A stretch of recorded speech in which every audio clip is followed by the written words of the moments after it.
Hello, welcome to the allotment. I'm in the chicken coop and today I have to clean out all of the wood chips at the bottom and then wash it out, change the nesting box, and I thought I'll take this opportunity to introduce the run onto the channel and also how much we spent and all of the tips that I have. So here is our chicken coop. It is a wheelie bin shed that we just cut a hole in and then put some fence posts. No, these are tree supports, same as these, and just lock them off as roosting bars. It's quite big. It cost us about, I think, 190 or something, £180, which is expensive as a single cost, but that is very cheap compared to the plastic ones from like purpose-built plastic ones. Put my gloves on first. So this isn't the first chicken coop we had.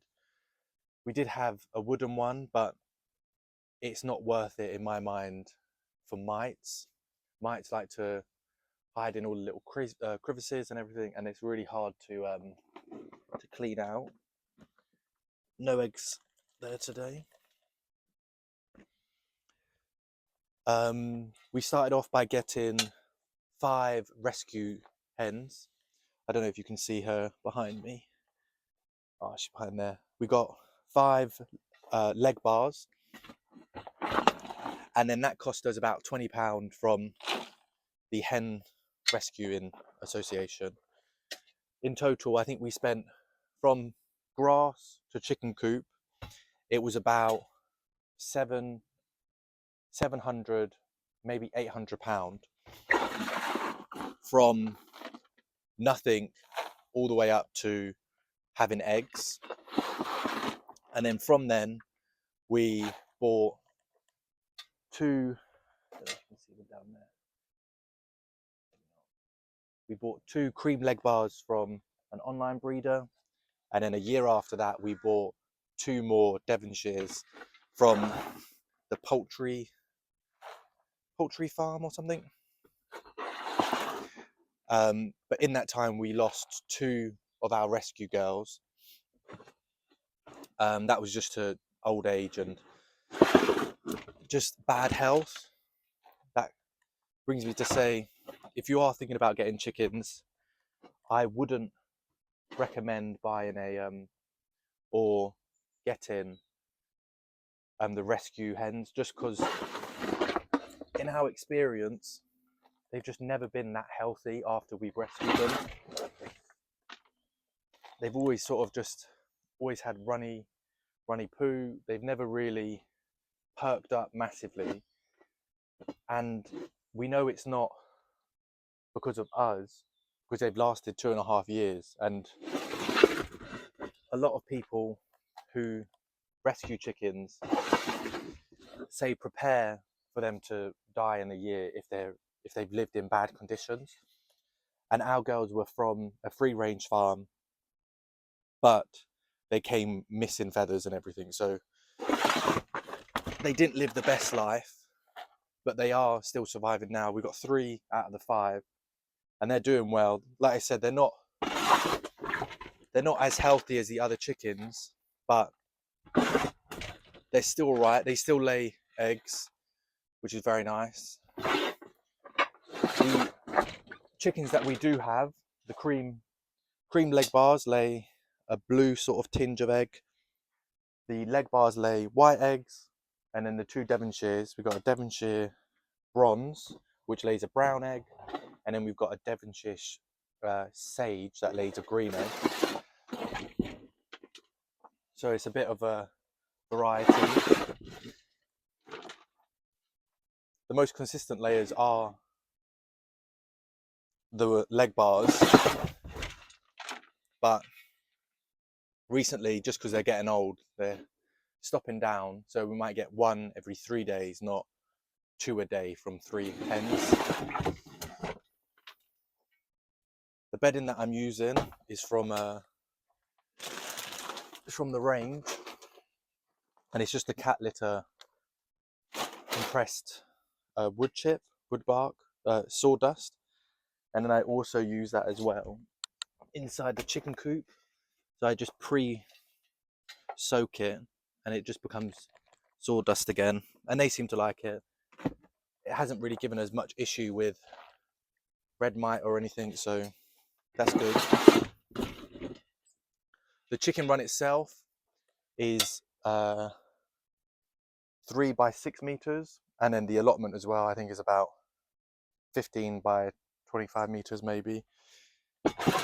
And then on the outside, we've got probably about 1.5 meters outside of the coop that we use as their little outdoor run when we're here. So we lock them in the run and then have the coop open all the time. And then when we are here, we open up the coop and they get this little extra bit. That leads me to my next bit, which is I need a brush. So let me get a brush and I'll be back. Right, back with the brush. I'll also move you around for a different view. Yeah. There's some of the chickens, and then the other side of the fence as well. They're out, but this is the brush I went for. So like I said, we've got some rescue girls, which are the white ones, and then we've also got some ones that we bought online, and then also some we bought from the poultry centre. I think that's their Instagram. But the difference between all of those is the ones we bought from the poultry centre never go in the coop at night. They're always just on this this roosting bar outside, and I think that's because we got them quite young, and they also don't really have roosting bars at their centre anyway.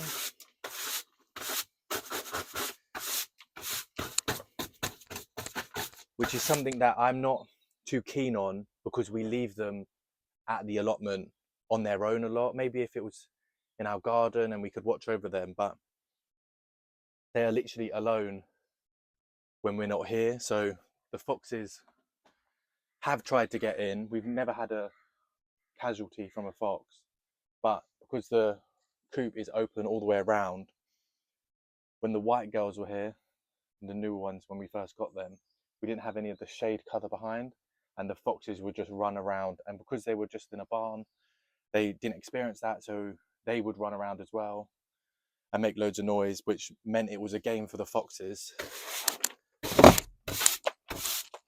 So obviously it feels bad, but it's also what you sign up for. It's not that easy with the rescue girls.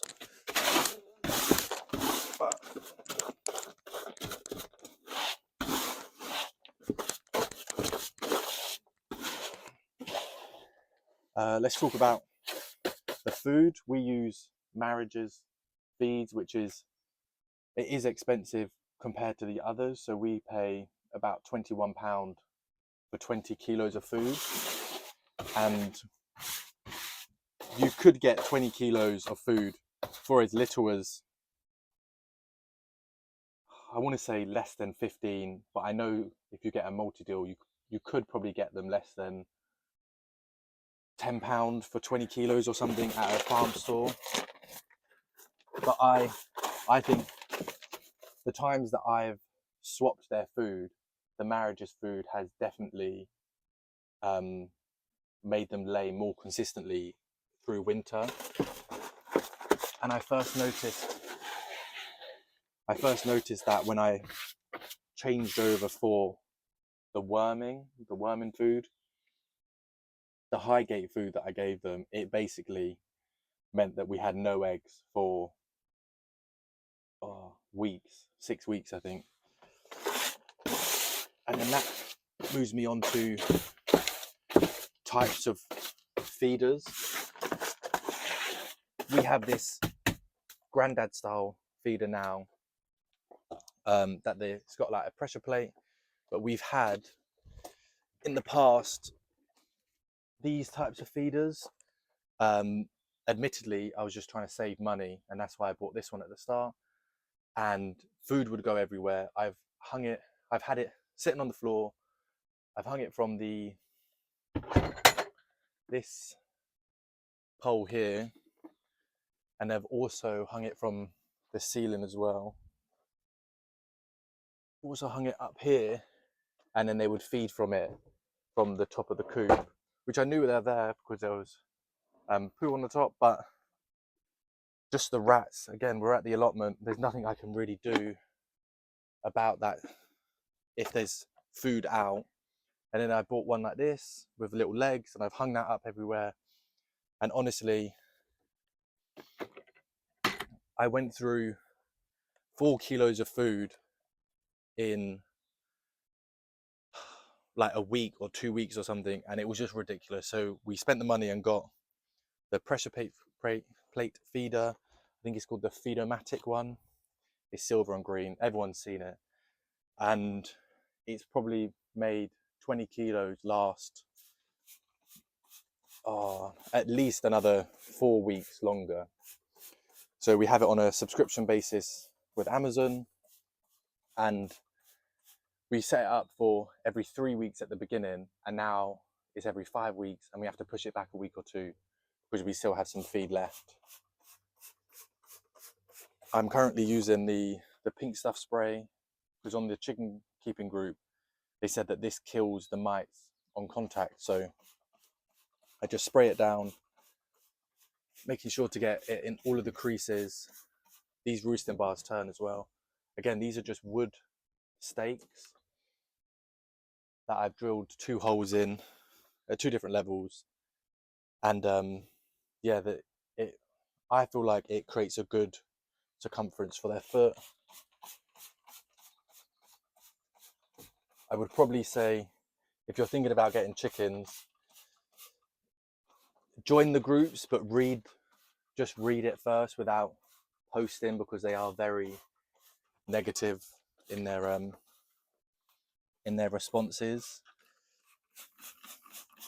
Like I said as well, these chickens are on the allotment, and that does come with a lot of politics as well. So on our allotment, they say that you can only have, I think, 40 hens or something, and there's 1, 2, 3, 4, 5, 6 of us who keep chickens on this allotment, and it's always a talking point. Everyone has always got something to say, and it's obviously different from what they say to you. So like I said, we got a mixture of leg bars, white leg bars, cream leg bars, Devonshires, and for us, it's so important that you get the more independent breeds. Like we couldn't keep, there's no way that we could keep the orange, what are they called? Buff Orpingtons. They're just too prone to going broody, whereas the girls that we have, there's been no signs of it, and that's what is reassuring, to being able to leave them for a day or two.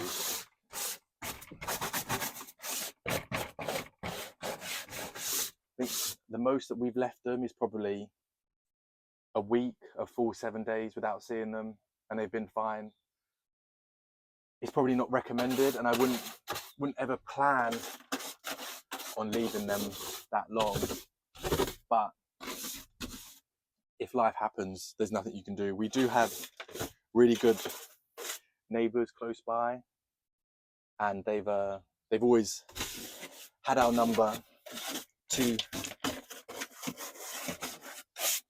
tell us if anything's gone wrong. So it has been all right in that sense.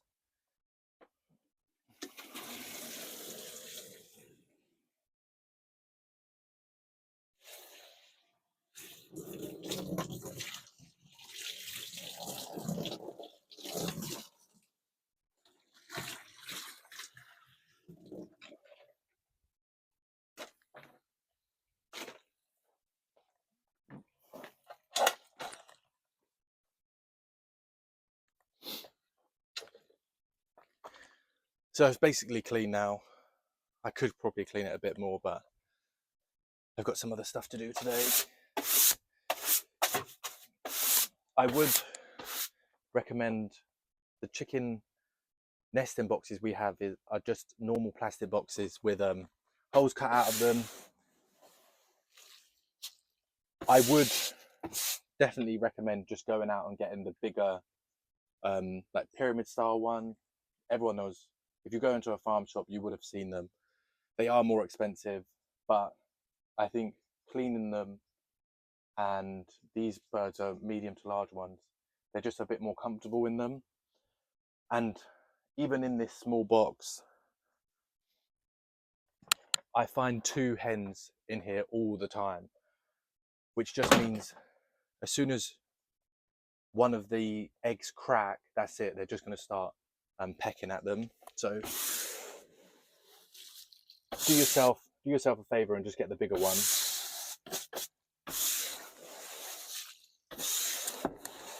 Just getting the extra water out.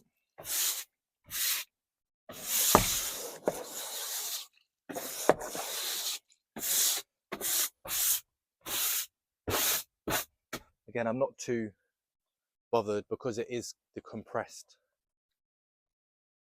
sawdust. It does really just absorb all the extra liquid.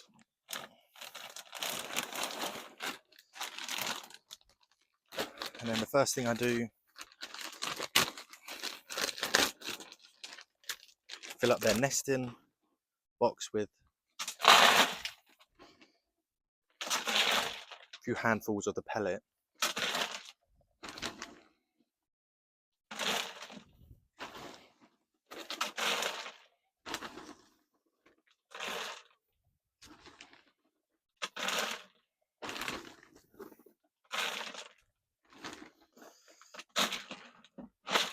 One more. And then I pour the rest of this bag. The bag, if you were to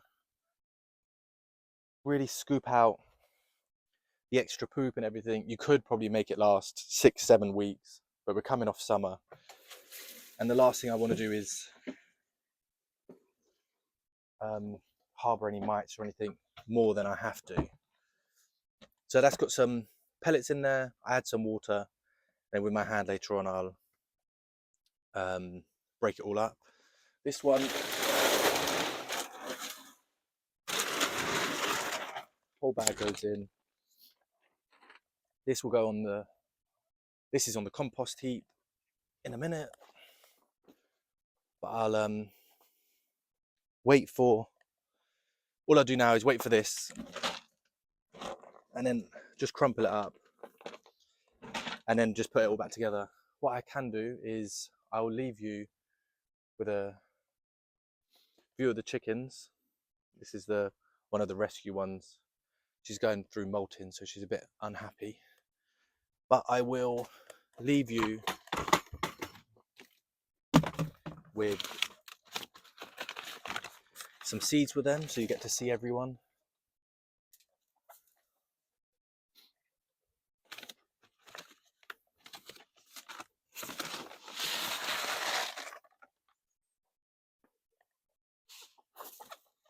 Thanks for that.